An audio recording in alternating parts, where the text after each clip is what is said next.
talking about just scaling in general, it's going to be rough. I would say that scaling is about even, arguably, but the amount of CC coming out of Team SMG's side, they've got a lot of one pick-off potential, so I'm not entirely sure how Chiku's going to keep himself alive, especially with Lung's ultimate, especially with, say, Jin's ultimate as well. That Unstoppable Force is just one of the few pseudo-counters to deal with someone with the high mobility of Ling. I mean, yes, definitely for sure. And don't forget, we have two silence and quick comfort side here of Rin and Zaya Setpoint. It will be very punishing, even if the control skill doesn't really connect on Chiku at all. Wait, there to secure this bottom tier 2 tower. By the way, here comes Zaya Setpoint. It's going to be doing a couple of quick dashes with that claw dash, but here comes the rest of the team. Smooth finds one. I love the fact that Smooth was actually trying to zone him out because they want to secure this red for themselves. Saiji on the other hand, Sally Ejected just ran out as well, so he was not going to be able to throw X-Ray all the way to the back line. Oh, that's a little unfortunate. X-Ray timed it pretty well, was able to kind of get the dash off in time, creating enough distance and also canceling the ability. So well played, because that would have been a really big pick for Team SMG. Yep, definitely for sure. Ooh, here comes E1. Gonna try to zone them out because Team Toda is trying to secure this turtle for themselves. But Rin not too far behind. Will he be able to steal the turtle exactly how he stole by his? He stole the turtle instantly by himself. That's a silent turtle. Gonna be able to force through it. He's gonna go all the way back to the back line. Taking so much damage. Team Toda, they're not able to sustain a hold on the line. It's a little bit too much interruption and silence as well. As X-Ray was instantly gets melted down by the Death Strider. The amount of AoE damage coming out of Smooth, dear God, that was kind of nasty, I'm not gonna lie. Really, really nasty here, as Torak now getting pushed back all the way up to their tier 2s. They're only 3k down, but it seems like Team SMG really understand how to be utilizing these fights. Does he find the catch? Yes, he does. He wants E1, and now the Raging Sandstorm is coming in as they give another kill over to Team SMG. If one wasn't enough, it's a buy one, free one day. Oh yes, buy one, free one, and then by the way, Chico gonna see he's able to tie it off, but Rin was able to do a lot of crit, but so does Chico. Saiji coming in with the ejector followed by the smart mid, so Chico constantly dashing back and forth, able to pick up one blaze for himself before diving all the way back in. He's gonna TP back to base just for that security. Oh man. Well, unfortunately, Seijin didn't opt to go for a full damage build, as you can tell by his pull yourself together. So unfortunately, he won't be able to one-shot Chiku, which is what I was expecting initially before I double checked. But now X-Ray looking to disrupt in the jungle here to kind of get some information for his team. However, Lung, he's kind of a big boy now. Oh yes, very. If I'm not mistaken as well, when Bara was actually in the base, oh, here comes the ejector, gonna be able to deny the blow, but Chico's gonna try his best. Oh, but he still managed to get it for himself, and he would escape away with the finish points. That was a good play. That was a good play coming in for Chiku. Very, very sneaky here, even when Lung wanted to take it away. Not bad overall, but, you know, just Riverside is looking pretty deadly, as you can see both, oh wait, hold on, Zephyr actually getting some damage onto Chiku. Looks like they're gonna initiate this fight real soon. Nope, no dedication here. X-Ray going to be taking on Rim by himself. That's not going to be an issue whatsoever. You will be able to lifesteal through all of that. Chiku once again clearing up the mid wave. Todak just holding on. I mean, that's exactly what Team Todak is supposed to be doing right now as well. They just need to hold on, farm for themselves, especially since Team SMG not really dominating or setting a lot of dominance with the side here in the jungle of Team Todak. But you want to come in and try to do a couple of arrests with Saiyajin. Actually, here the real city as well, although sadly no more ejected, no more barrier. And Chiku comes into the mix as well, and E1 will be able to secure a kill on Saiyajin. But again, he's able to tank so much damage, by the way. Yeah, and now he's also getting more items, so I don't really know what to say here, because the goal differential doesn't look too bad, but you know, it's still a pretty difficult situation to win back from Zion Senpai. He's gonna die here if he takes one more. Unfortunately, they're gonna flicker forward for him. Bit more than he could chew. He really wanted to get that tower, didn't actually get him, and instead loses his life in the process. Oh yes, and it would have been so smooth as well if he actually got away too. But anyway, unfortunately, then again, Team SMG still has the middle tier 1 tower, which literally is putting quite the wrench towards Team Todak's plan, because they really want to try to open things up and assert a little bit more dominance towards Team SMG's jungle. But with the mid tier 1 tower, it just makes it a little bit too difficult for them. I'm waiting for Lung to actually initiate one of these fights once he's fully stacked up. Now he's become a much smaller boy. He needs to start restacking himself before he gets that trample. Stu still chilling around the brush in hopes to actually get a pick here from the side of Team SMG. They're just wondering, should we move towards Lord's side? Should we look to be contesting the Lethal Wanderer? It's going to be taking quite a while for them as well. And Lung, let's be honest, I'm going to say it right now, Lux can be very deceiving. But anyway, you want to be jumping all the way towards the back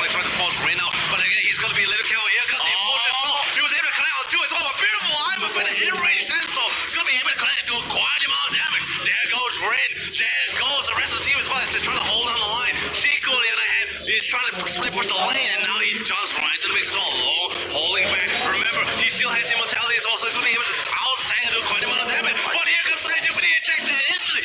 X-Ray gets assassinated away from the Cornet, followed by Stu as well. Long is so tanky. It's not even funny. But now Seijin coming in with that ejector as well. He secures that kill off of the unstoppable force, followed up by the ejector. Team SMG 3K ahead, but it feels like they are dominating these fights. Oh my lord, that umbrella open hurt so much on Chiku, by the way. Still, amazing stuff coming from the side here, Team SG, with Long, especially with the Barrage, able to sustain. And like I said, although you say it's not big boy right now, but Chiku jumps onto the ball on Zion's standpoint. But remember, this is Natalia, it's not going to be easy to pick him off. Yep, but look at just the mage, like in terms of just the net worth of these mages, Sicilian at 5.6, while Kagura's at 7.8. And you can see the difference once they're already starting to build towards that Holy Crystal. It is, it's a lot of damage. It's a lot of damage, and I don't think Dota can actually contest for Lord, and Team SMG just baiting it out, waiting for an opportunity to ace them. It all comes down to whether they're able to just hold on the line and force a lot of skills off of Team SMG before Chico jumps into the ball. But anyway, here comes Don Falls and Oh my God. Ren was able to pop by a 2-hit on top of our dear friend Chico. No more Chico. Watch Stu go to the back line, was able to not only accept him, he almost got 2 for himself. He's trying to connect the Chico, and he will get it with a double kill on full size and point small. Ren is going to be able to fall as well. Stu is still able to sustain.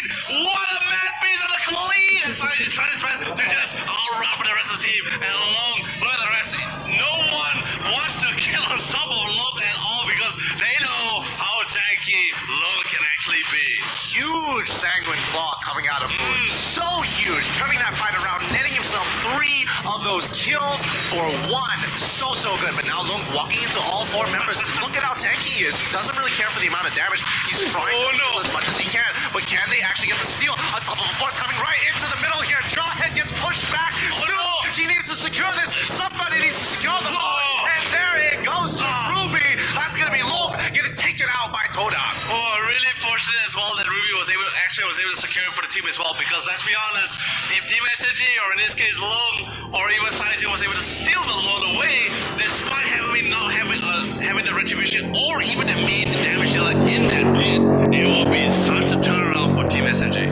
Yeah, and I mean, honestly, it was pretty even, but it really comes down to who lands their abilities more efficiently, and it really comes down to that CC at the end of the day. Because yes, Team SMG can commit everything to kill Chiku, but the rest of the team, especially Moon, he's going to be looking another pick off onto Chiku. That silence is just too much. He can't escape if he can't use his abilities. I mean, you know what they say, right? 2 is better than 1. You have 2 sides legit on that top lane board, the Tatalia and Red on the Helga. Really news to deal with. But anyway, finally at the 50-minute marker, the first tier tower in the middle lane will fall. And Saiji is going to be able to toss the rainbow back, try to reset it, as the rest of the team, Team Toda, currently repositioning around the Lord towards the bottom lane. Here comes the charge, and instantly bottom lane able to take a significant amount of damage, and able to hit him quite a lot. But Saiji, can go for the ejector towards his back line. He paused the outside of the force, but check out Saiji's that point. He's trying to go towards his back line. He's still in with They haven't spotted him just yet, but he can't dive in because of the trap to keep him alive as long as possible. And Long, I'll take it, but here comes Science and Boy, and Rain was able to pop on Moon.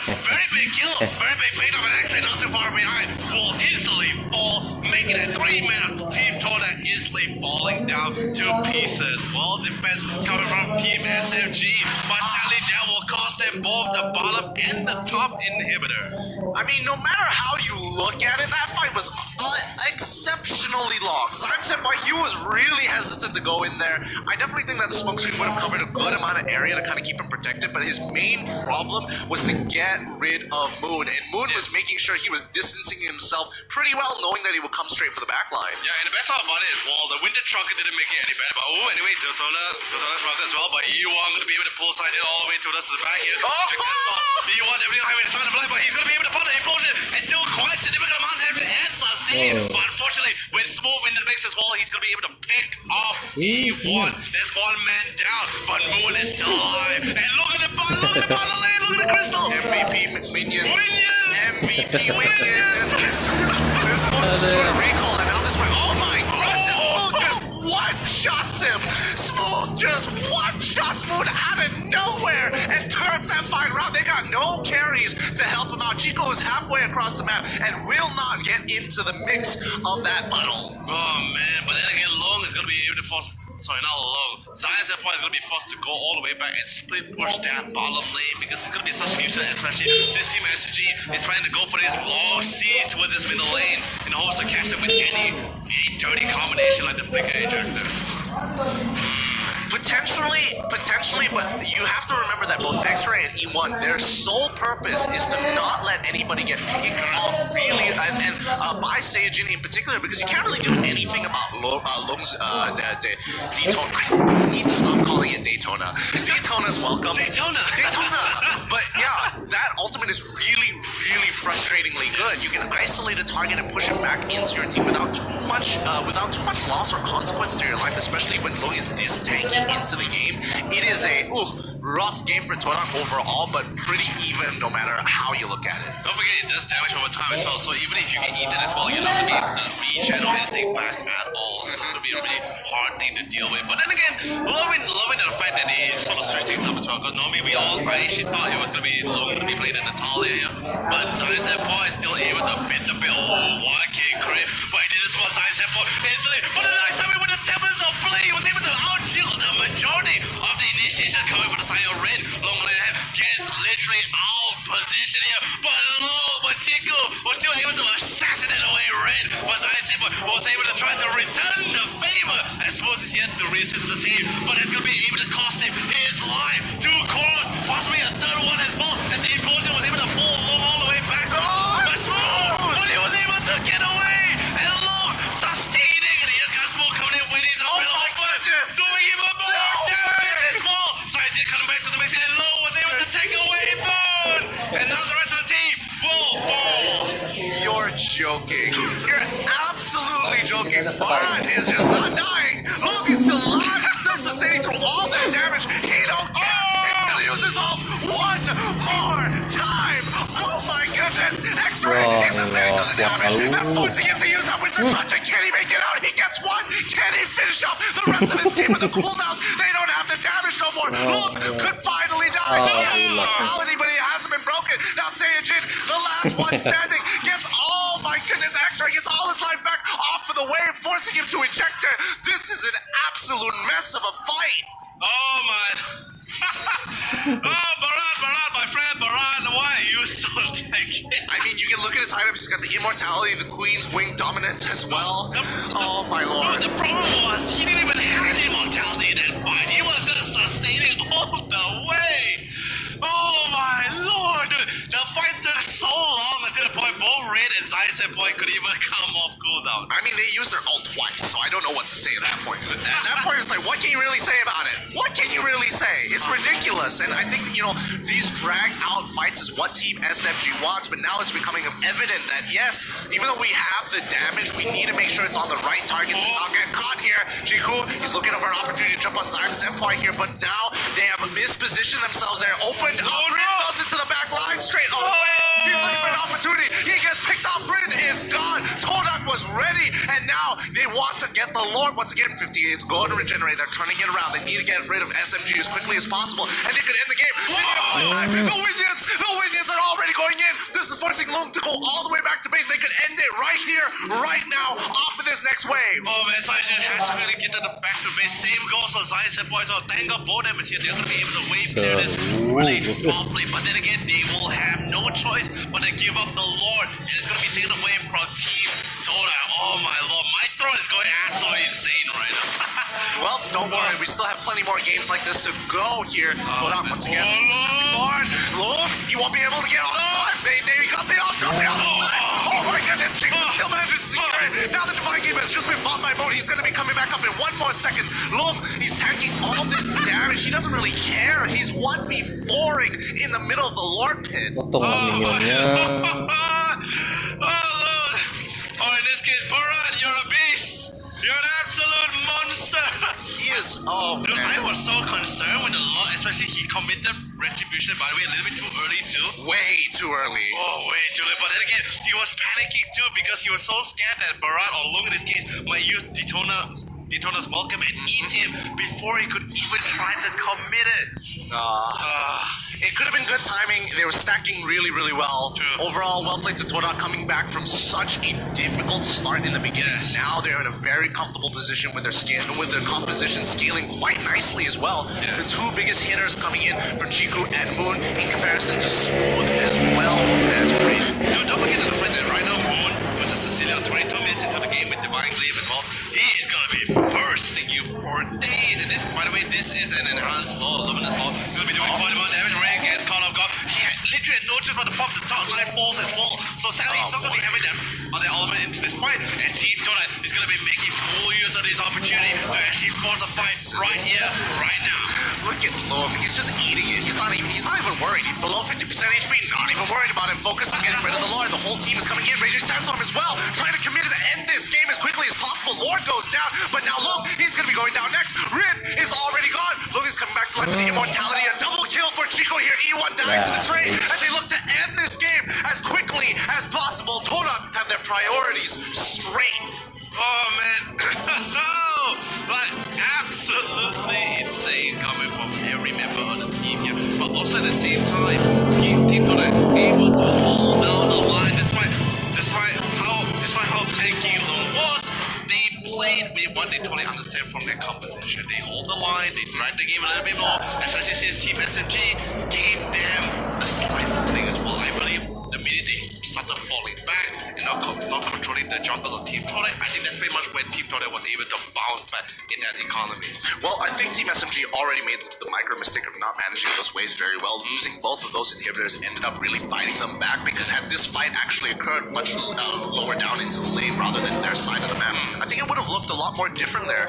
And that Luminous Lord, I wouldn't say it was the most effective, but the empowered minions, wow, they get really, really strong 20 minutes into the game. Oh man, that was what an epic game.